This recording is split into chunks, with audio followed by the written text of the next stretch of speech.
See, DSS don't finally revealed the secret why Canada denied CDS visa Musa Christopher. Why Canada denied them, the man and his colleagues, visa. DSS don't finally revealed the secret. He said the man don't get respect. Now he said now he tell Canada to deny Christopher visa because they get event where they want to win. The man want jackpot go. Say the man want jackpot go Canada. So because of that, he disrespect him. Now he tell Canada to deny a visa, make it not go so that he will attend the meeting for here. Say he want jackpot go Canada, leave them. Ah, these people they be Canada, they be comedian. Just watch. Now may not be saying I made the talker with my mouth too. Here within DSS they talk why they deny Christopher visa and his colleagues. In all my years in service, this gentleman, officer and general, does not cease to amaze me. Because he did not only accept to come here, but he did so in writing. He acknowledged, and he did so in writing. He's a great team player. In all my years in service, I've never seen a team player like General Musa. Thank you very much. Thank you for all you do. And I'll tell you a story about the former US President, George Bush. He had gone to campaign in Florida for a second term, and a 10-year-old girl walked up to him and said, when I grow up, I want to be a president just like you. But she said, at this moment, tell me what a 10-year-old can do to help your administration. And President Bush said, anytime you see an American in uniform, say thank you to him. Because every day they lay down their lives for us. General Musa, please say thank you to our troops for laying down their lives for us. But as much as I like General Musa, he underrated me. You know, I have spent 35 years in this job. But for political appointment, I should be on my way out by April. And all I've learned is covertness, how to do things covertly. So, General Musa, you made a mistake with me. When we invited you for this program to be the chairman, you now decided to go and apply for Canadian visa. So we covertly made sure we denied you.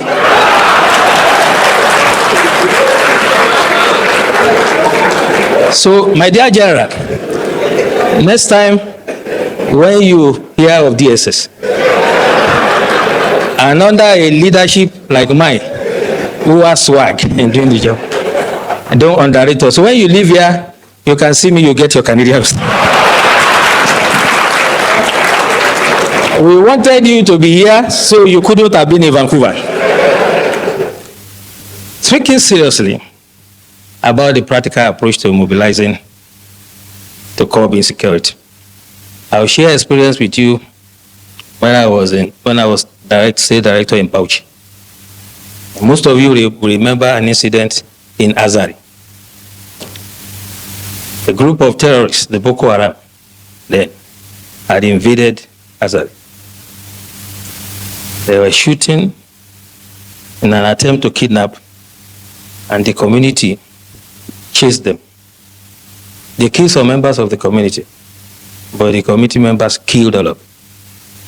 The last guy, Khalid, climbed onto a tree and was firing. The community stood, they were resilient, and they killed Khalid. Since that day, there has not been one terrorist attack in Azari. As a matter of fact, the former head of state, General Ibrahim Badamasi Babangida, said, and I quote, if we want to stop or curb this terrorism, we should emulate the Azari example. Tafawa Balewa also happened to be a local government in Bauchi that was always in flames. And the people of Bogoro and some part of Tafawa Balewa, where the Sayawas are, rose up on one occasion. They knew their terrain better, climbed onto trees and mountains, and when the invaders came, They did not only repel them, they seized their weapons. And since then, you can attest to it that you hardly hear about Tafawa Balewa again. What I'm trying to say, the practical approach to mobilizing people is that you have to get everyone involved. You do not expect the Nigerian Army, police, DSS, to protect every Nigerian or every community. It is not going to work. In the US, if you visit someone in the house,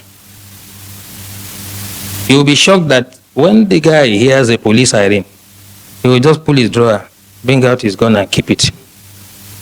So one of my hosts did that, and I asked him, why are you putting gun here? He said, well, if they are chasing someone and he enters my house, I'll shoot him first. And that is the layer we have to start thinking about. How can you create first line of defense? The military, police, and other security agencies are to deal with the bigger ones, the organized ones. But it is impossible for us to deploy it to every community in the country. It is unimaginable that any security agencies that has the resources to do it. So as we live here, we all belong to one community or the other. What we have to start experimenting is how we can make the community to prepare first, if the first line of defense for us. General Wahab said it clearly. And for me, there are 3 takeaways from his lecture. By the way, the general and I were guest speaker at one program in our office, so I'm not surprised that it's a dexterity. They have developed some sort of expertise in what it is. But 3 things for me. He asked us a question. What is our own culture? Our culture is communal. We do things together, festival together, ceremonies together, wedding ceremony, whatever. So why can't we fight some miscreants, some charlatans among us together? The community should say, you cannot come here. This is what Tafawa Balewa has done. If you go to that community to attack them, you'll be sorry for yourself. I challenge anybody to try it.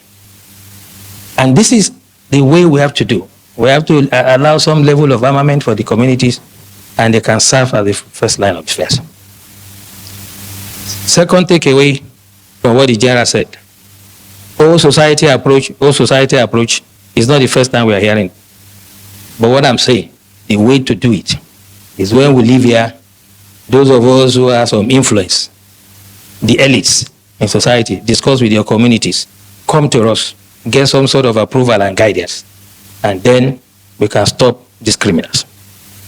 You can imagine you call sector, let's say sector 4 or whatever, sector of the army, to come to this community if there's an attack. Before they even arrive there, if they attack another community, what happens? This is what we should take away from here. And lastly, he said something very instructive. By the way, I like Osman. He knows who to give time. Have you seen him around here? He has advised himself. So don't run into trouble like the CDS. Okay, so last thing he said to us, which is quite important, is that we should not make this another talk show. And that's why this is my intervention. That security starts from you. There's nothing that is new. 1870 something, I can't remember. The French Revolution, in the street of Paris, they were beheading people. We've had hijack of plane. We'll forget quickly. We've had the wet ear syndrome. We had so many. There's no Metasini and whatever. There will always be security problem. So when I hear people say this is security in Nigeria, as long as human beings exist, there will be security problem. The issue is the response. We have to take that mentality away. What is the security agencies doing?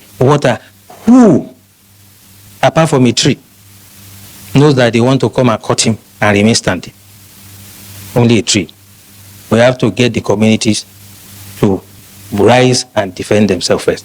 And the time to start it is now. When you move out from here, I do that every day. I come from a village in Ijebu land, Ogun State, and I talk to my people. I know the level of armament they are entitled to. I know how they organize themselves in quarters. We have 4 quarters. I am using my expertise to guide them. You cannot wait for the military to come and do everything. I mean, you know, yeah, I don't feel laugh. When I listen to this video, like, oh, I say these people, they be comedian. They be DSS and CDS. They be this, what be these 2 comedian? One they do pastor, the other one they do interpreter. Those Igbo boys, what be their name? Sons and this thing. now so DSS and chief defense staff. They be comedian. You listen to what he talks to. He say this, he don't get respect because he's small. He gets small, but he disrespect, and that's why he said won't tell us say he get power. Now he said do him back 1-1. 1-1. Now not serious. Now leave the realities on ground. The important thing they talk about, this one not get respect. This one not get respect. Now never tell us the reason why they deny these people visa. And meanwhile we don't know already. You just come out, they talk, say not get respect. That's one I know. He will come. He will come with his own reply. Anyways, nothing to say. Appreciate this video.